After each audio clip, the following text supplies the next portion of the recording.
Gelombang unjuk rasa di Indonesia membuat sejumlah partai politik memutuskan untuk menonaktifkan kadernya sebagai anggota DPR. Tercatat ada 5 anggota DPR dari berbagai fraksi parpol yang dinonaktifkan karena mendapat kritik publik dan tidak mau menerima masukan masyarakat. Meski demikian, penonaktifan ini dinilai hanya akal-akalan karena sejatinya mereka belum dipecat dan masih menerima haknya sebagai anggota DPR. Lantas, bagaimana sebenarnya aturannya?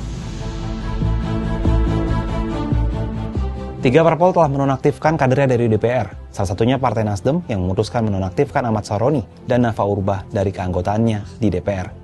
Selain itu, PAN juga menonaktifkan 2 kadernya, yakni Eko Hendro Purnomo atau Eko Patrio dan Surya Utama atau Uya Kuya sebagai anggota DPR.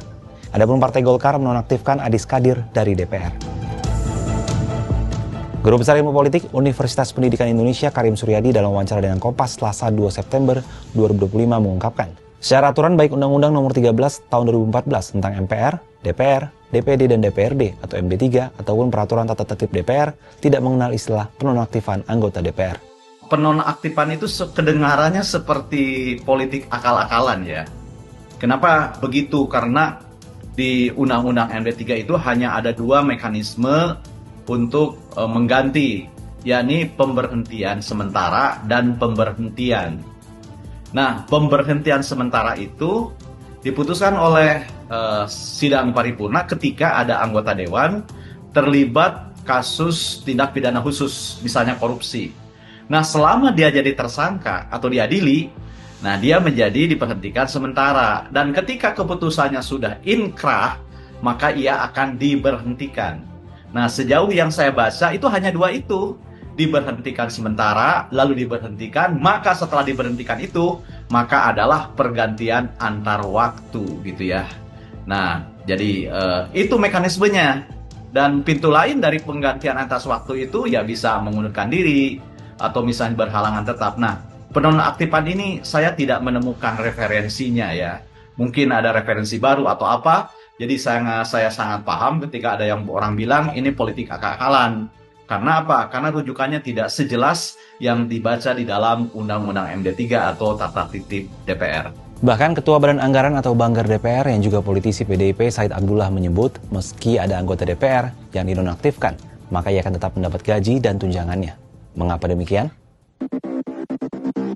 Pernyataan ini disampaikan Said Abdullah dalam keterangannya di Kompleks Parlemen Jakarta, Senin 1 September 2025. Said menjelaskan, Undang-Undang MD3 ataupun Peraturan Tata Tertib DPR tidak mengenal istilah penonaktifan anggota DPR. Meski demikian, Said menghormati keputusan partai-partai politik yang menonaktifkan kadernya. Ia menekankan, langkah itu sebaiknya diikuti dengan keputusan sesuai aturan yang berlaku, yakni menentukan apakah kader tersebut hanya dinonaktifkan atau segera diganti melalui mekanisme PAW. Baik tatip maupun Undang-Undang MD3 memang tidak mengenal istilah nonaktif. Namun saya menghormati keputusan yang diambil oleh Nasdem, PAN, Golkar.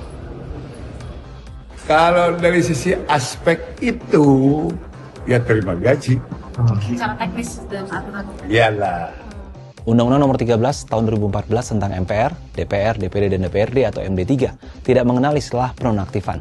Yang ada adalah pergantian antar waktu atau PAW untuk mengganti anggota DPR atau DPRD. Lalu bagaimana mekanisme penggantiannya? Mekanisme PAW diatur dalam pasal 239 Undang-Undang MD3. PAW melibatkan partai politik, pimpinan DPR, KPU, dan Presiden. Seorang anggota DPR dapat diberhentikan dari jabatannya bila meninggal, mengundurkan diri, atau diberhentikan. Anggota DPR juga dapat diberhentikan bila tidak dapat melaksanakan tugas secara berkelanjutan selama 3 bulan tanpa keterangan.